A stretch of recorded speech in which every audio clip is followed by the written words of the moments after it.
I've just finished my novel, my last novel, and at the same time I was involved with the network from the University of Birmingham about testimony.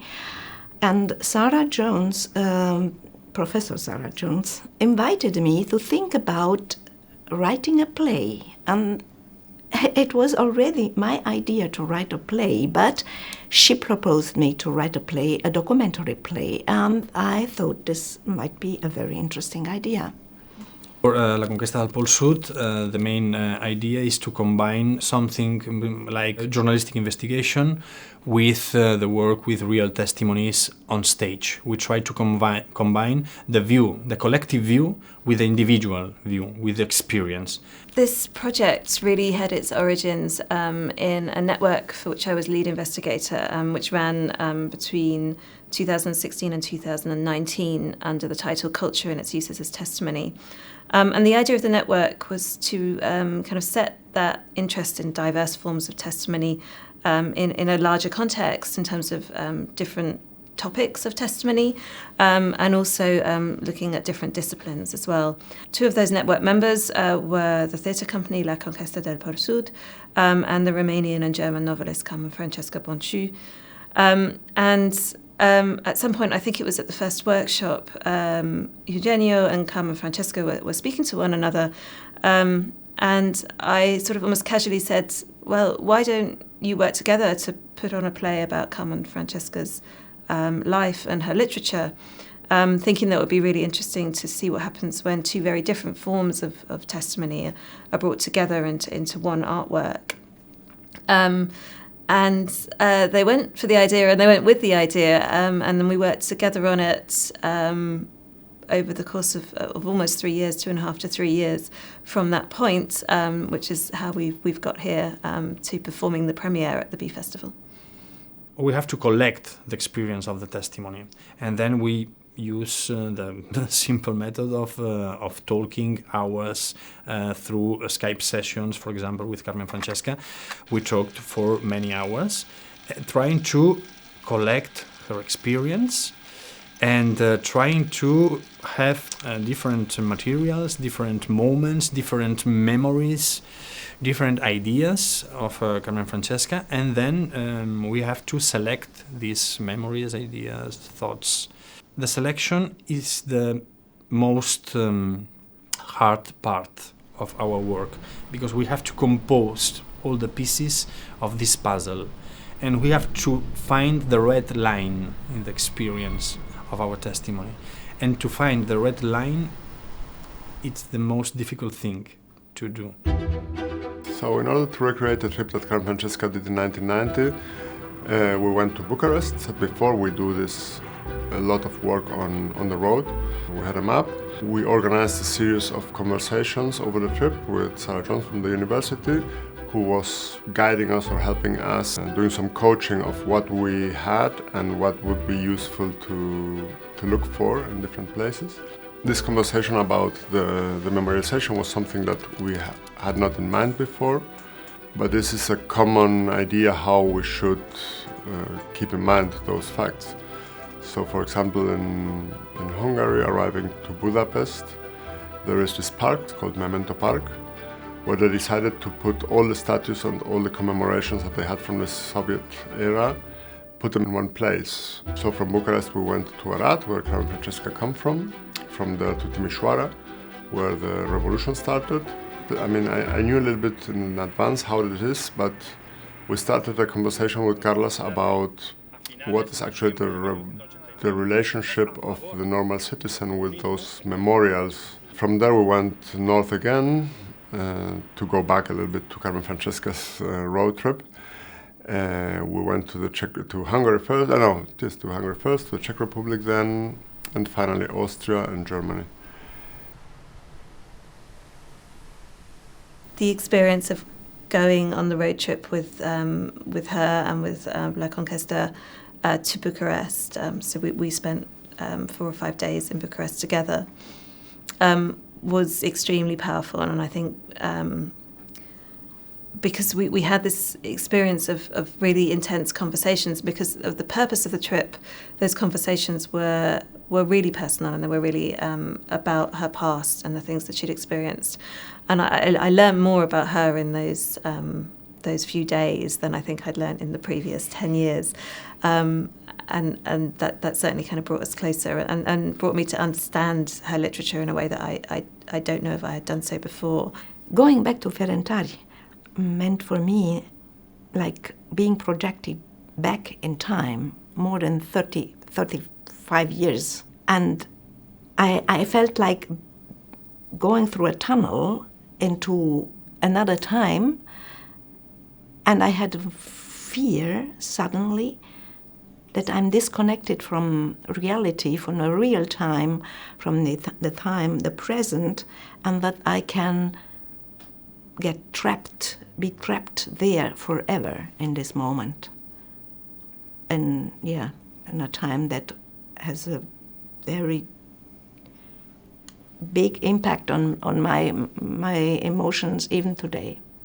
The rehearsals in Berlin, they started with talking. Actually, the first week we were just talking. My mother was telling us a lot about her stories. Yeah, she experienced, about her impressions, about her books, and but also about social issues.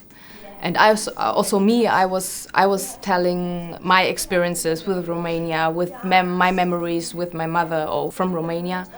After 1 week, we went on stage and we were improvising, and it was exciting because improvising with my mother was really something new I never made before, of course. And I didn't imagine how it would be. I couldn't imagine. Well, at the beginning, I had to control myself because the emotion was very powerful. I thought at the beginning that it will not work. But then I realized that I don't have to do anything special, just to be myself. And so I started to free myself from this panic I had. And I think it's a very interesting experience as a person, as a human. I grew up with the stories of my mother. Yes, she told us all the time. But the interesting thing is that always when she tells us stories, or if I hear her telling stories, there always comes something up which is new to me. They had back then, I could be interesting for us today. For me, it is very important to say that I consider.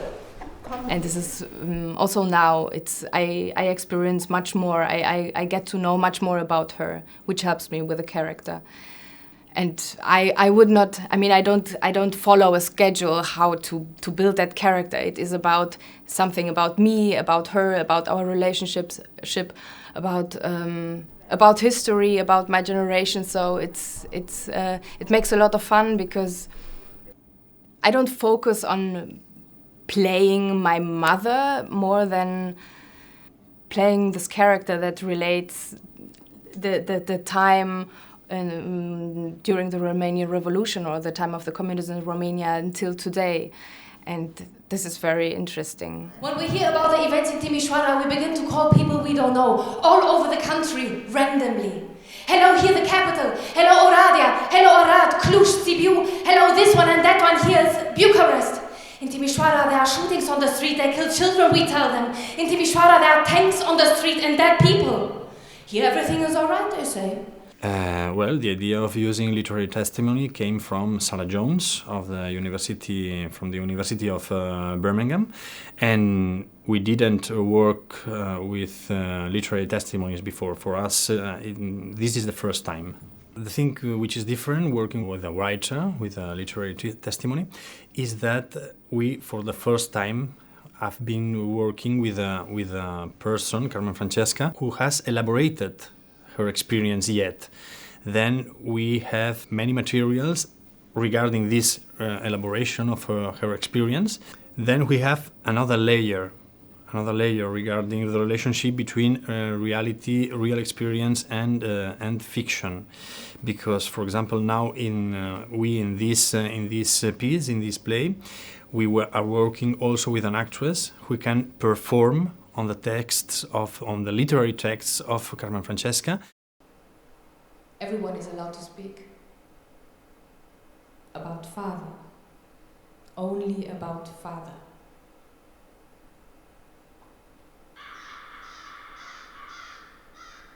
Father's brother decides to speak.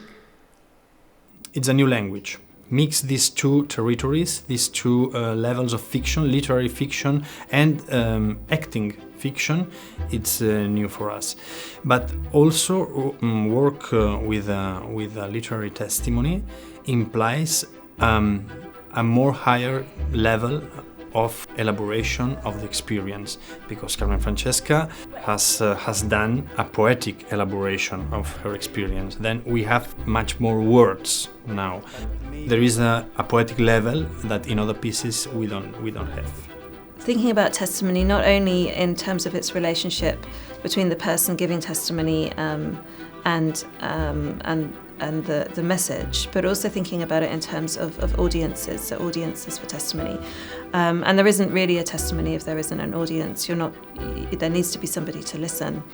And the audience is affected by what kind of media or what medium is used to produce that testimony.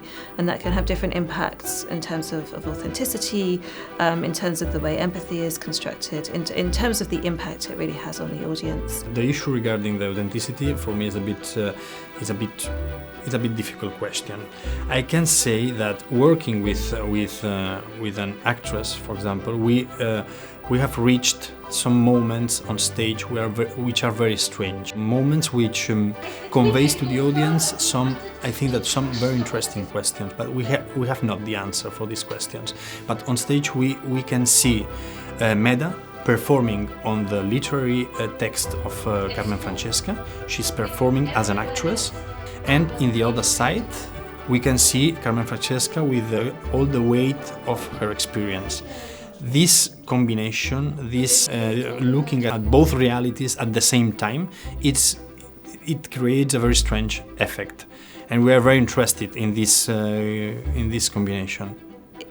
It's been really challenging, but it's also been really fruitful for me in terms of the way I think about my research.